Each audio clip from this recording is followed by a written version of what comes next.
Okay, y'all, so here we are. We're over here at this one where we did the bushes a couple weeks ago, you know. Y'all remember it. Zach's already getting started weed eating.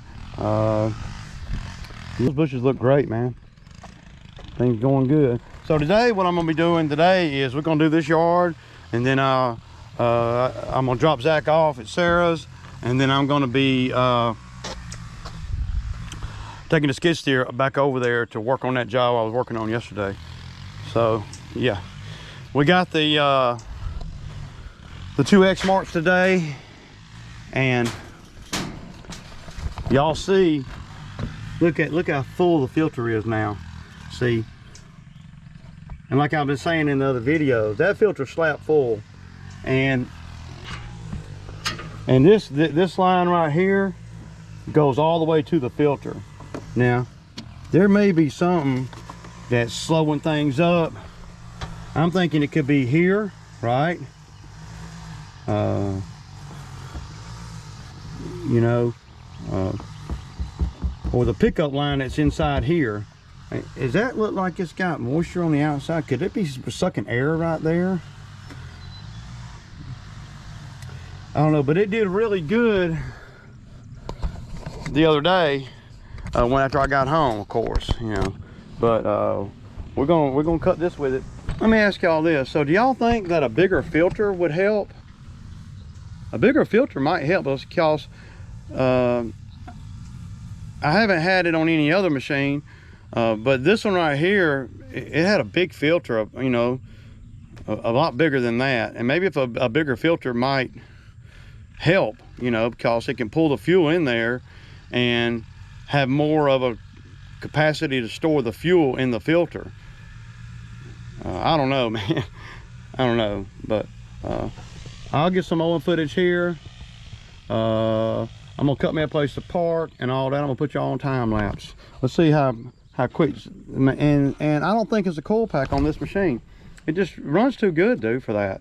It's not lacking power because of electrical issue. It's lacking power because of a fuel issue. So I don't think it's a coil pack. Of course, you know, this is electronic fuel ignition, so you know, yeah.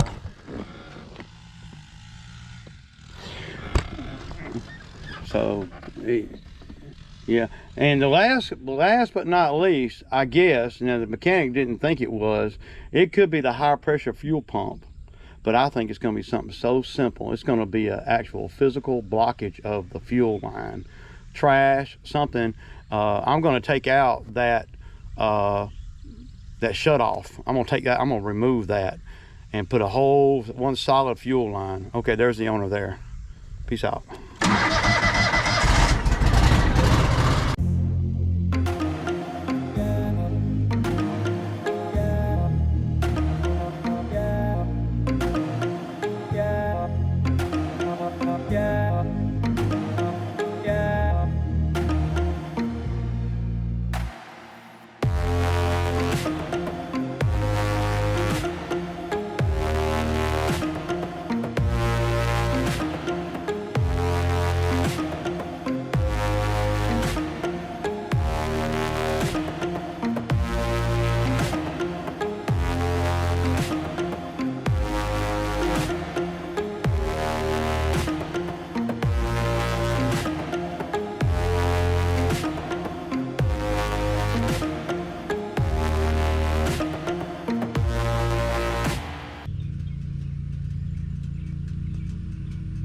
I mean, it's not hard to get no fuel in there.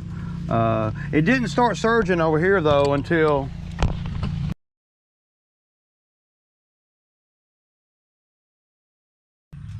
that's the weirdest thing ever. It ain't nothing complex though. It's got to be, like I said, from this point to the gas tank, something. But it wouldn't surprise me. What it did the other day was it actually filled up when the mower wasn't even running. Fuel, I guess fuel that was in the line or whatever, filled the filter up. I don't know, dude. It's pretty weird, man. I've never seen nothing like that before on a lawnmower. So yeah, I'm just curious to see how it does.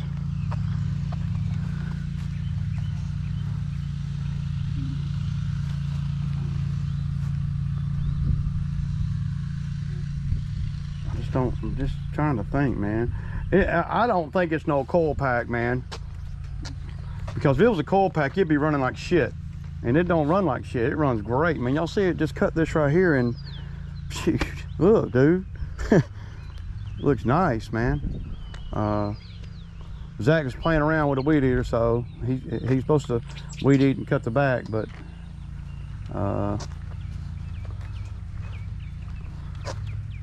and this is the only yard we're cutting today, so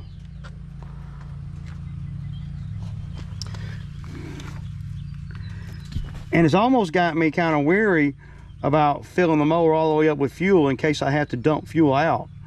I don't want to, because I mean, fuel's a major investment these days. This thing will probably hold $60 worth of fuel. So all these, these parts that they replaced, you know, all these and this, there wasn't nothing wrong with that. There wasn't nothing wrong with it. That didn't have nothing to do with why it's surging. And you know when I dropped the mower off right over there, and I told you guys that I had, you know, taped a list of things that I had already done to the seat that's still there on the seat. Of course, it don't need it on there no more, but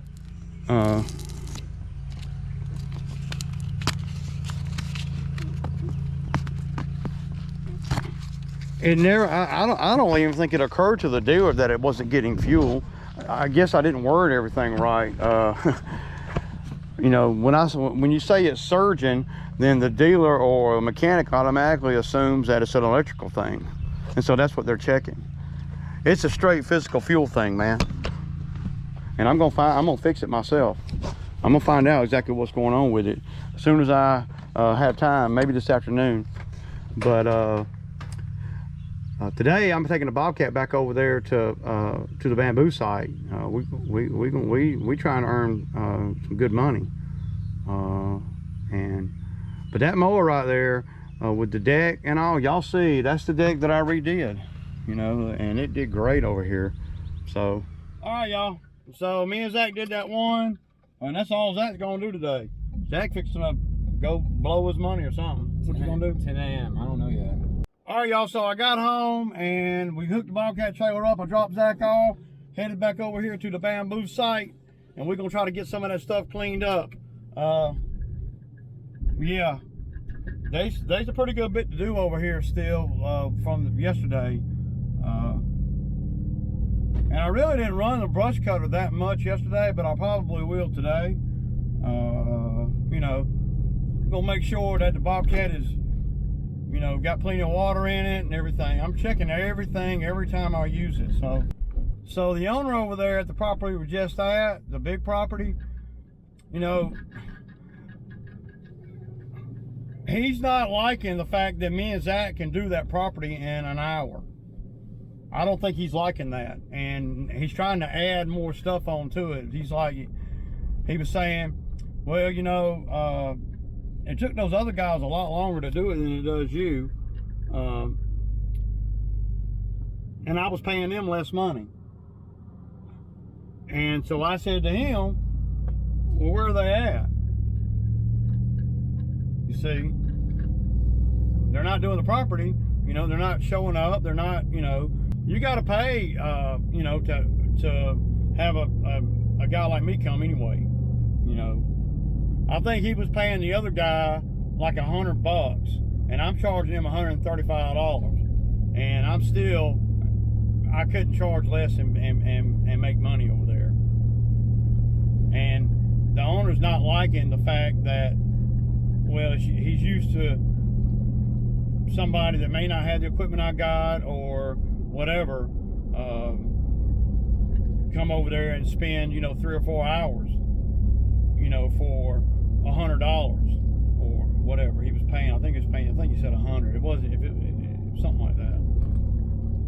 And the job where we did the big bushes a couple weeks ago. So now he's coming back and he's saying, well, for $135, it's only taking you blah, blah, blah. And I had to stop him right there, because it doesn't matter how long it takes me. It doesn't matter. I don't work by the hour. And I told him that. I said, I don't work by the hour. So he said, yeah, but it's got to make sense. I said, it makes plenty of sense to me.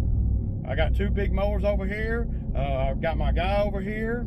And, I'm not going to be able to do the property and a lot of extra stuff over there for,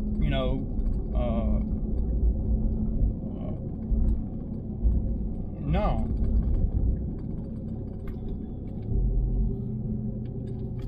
I'm just not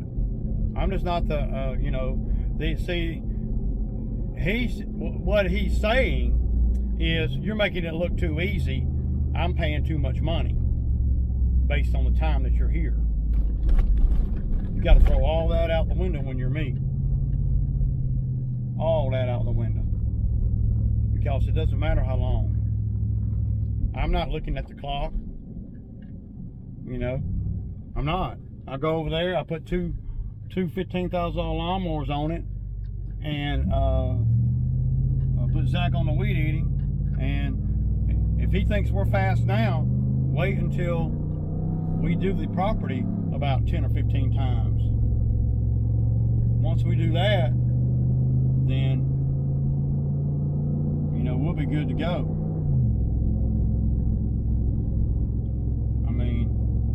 We'll be even faster than we are now.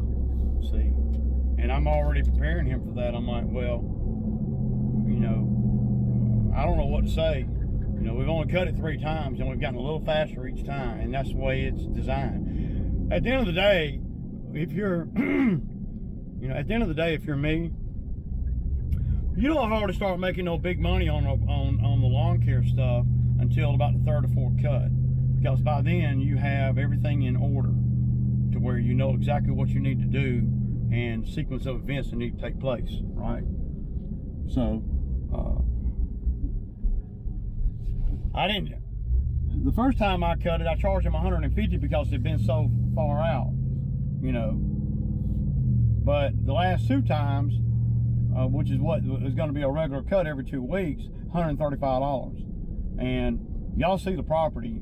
I'm not beating him by no means for that. So,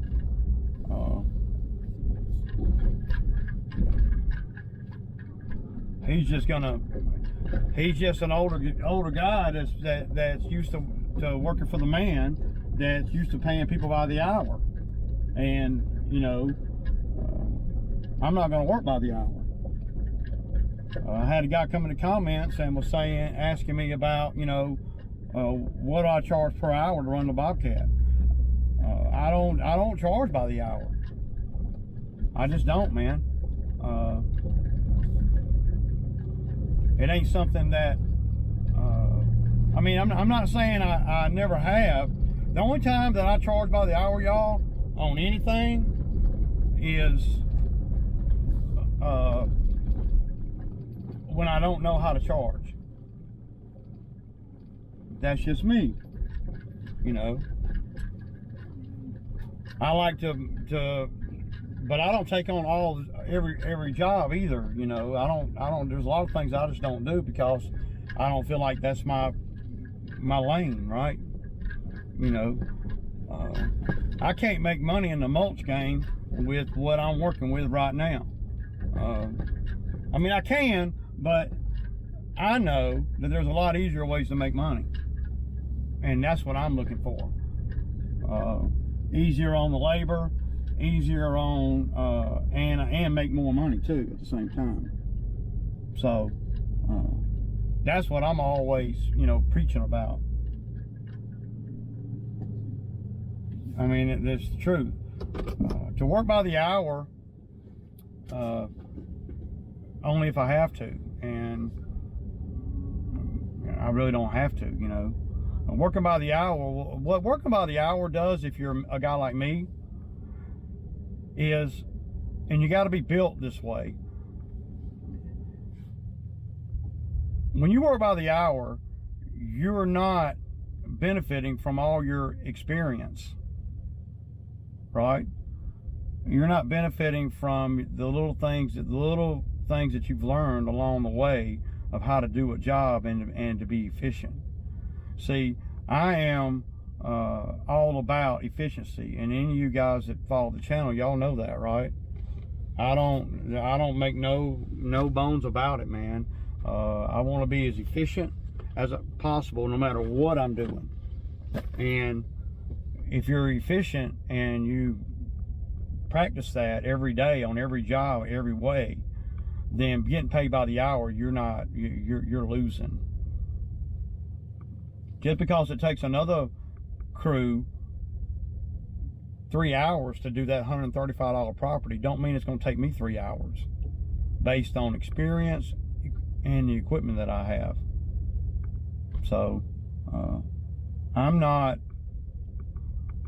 working by the hour. Now, in the beginning, you have to, right? You have to work by the hour in the beginning, especially with the skid steer. I did. I worked by the hour in the beginning, and I learned, what the machine can do and that kind of thing. But the more experience I get in every way, I'm not making the maximum potential money if I work by the hour. I'm just not. Not for somebody built like me, where I am always wanting to be at peak efficiency no matter what. So, and that's why I get so frustrated when I get on some of these jobs, like the mulch job last week, because I'm seeing ways that we could not have done this, and it all starts with me, where I could have, went back to the mulch yard one time and bought 3 yards instead of going back to the mulch yard and buying 1.5 and then going back again and buying 1.5. That's an hour and a half right there, times 3, because I got 3 people, me and 2 other people on the ground. So that's why it bothered me so much, because I'm not working by the hour over there. If I was working by the hour over there, then who cares? Hell, I'd make 10 trips to the dam to get the mulch. Wouldn't matter. When you're not efficient and you slip up and you're not working by the hour, then that costs you more than if you were working by the hour. So that's why I get so frustrated when we're not efficient, because I don't work by the hour. And but I'll say that and say this, that I can work by the hour, and I have worked by the hour, and I probably will again, but it's not something that I do. I don't never work by the hour in any mowing or lawn care stuff. Never. Not ever. It doesn't matter. Mulch, I bid on the job, and then I put myself in the best scenario to make money at that number. That's the only way you're going to get better, for me. Now, if you got a big complicated job and you're doing it by the hour, well, I might do it by the hour once or twice, but then I'm going to see some of the ways that we're doing whatever the job that is, and then by the 3rd time I do it, I'm talking about a bigger job, not mowing, I'm talking about bobcat or whatever, and then what I'll do is I'll say, okay, well, I know I can do this and save a little bit, I know I can do that and save a little bit, and then I'll just go to the customer and say, what'd you pay me last year? And if we did it by the hour, what'd you pay me last year by the hour? And they'll say, just throw this number out there, $1,500. And I'm like, but I was doing it by the hour. And I'll say, okay, I'll do it for that same money this year, as long as everything equals out. But I have a year more of experience. I'll do it for the same money, but I'm not going to do it by the hour.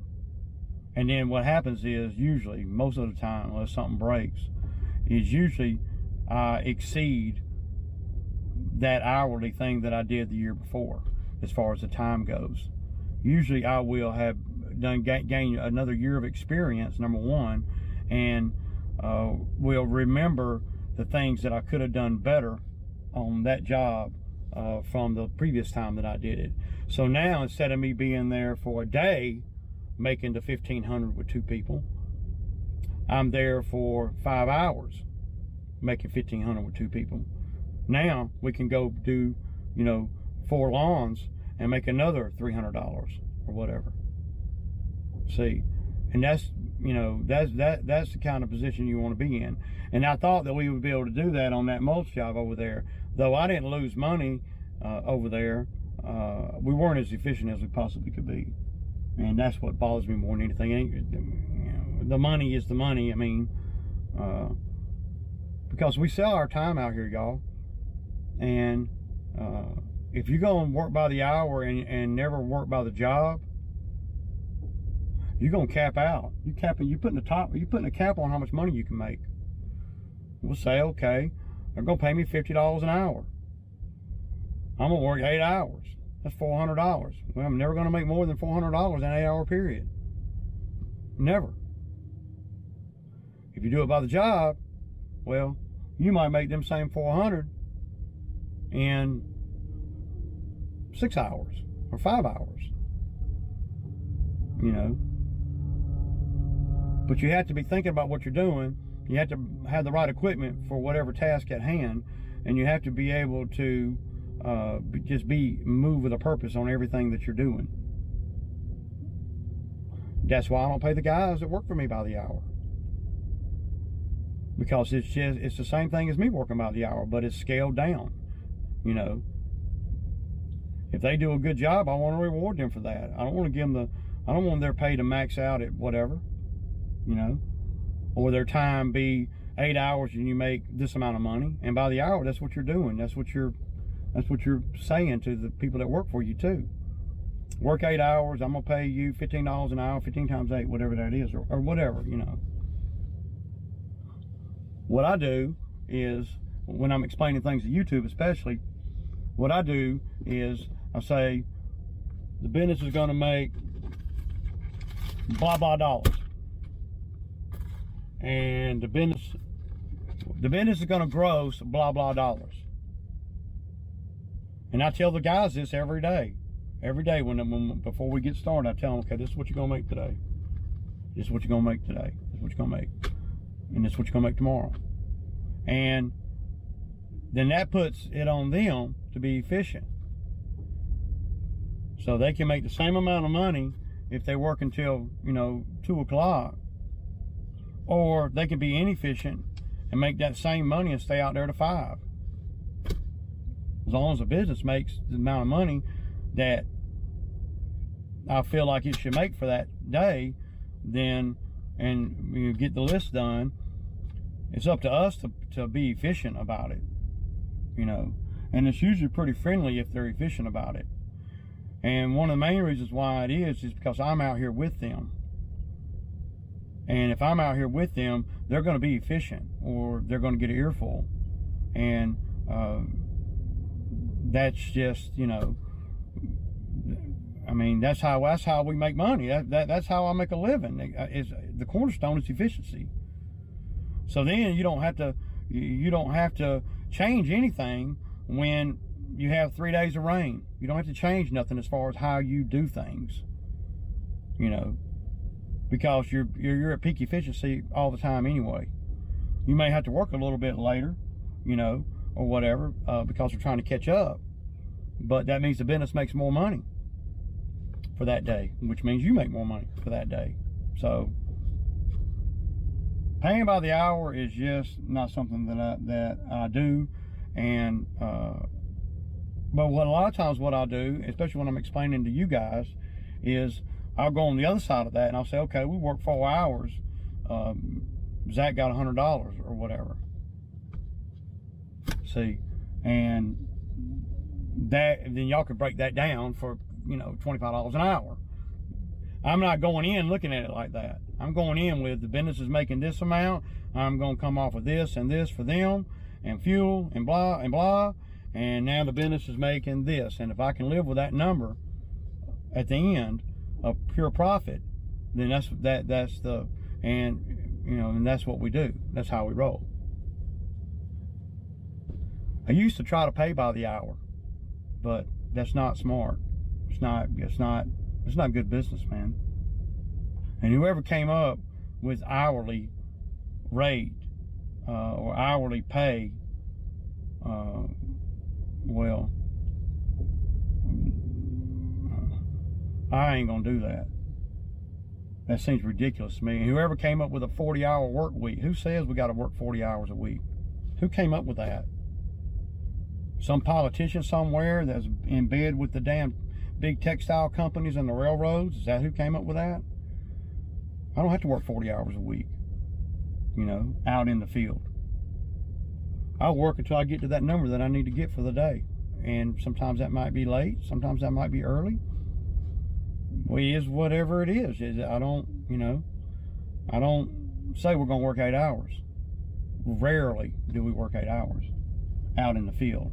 Now, there's a lot of behind the scenes stuff that the owner has to do that is work too.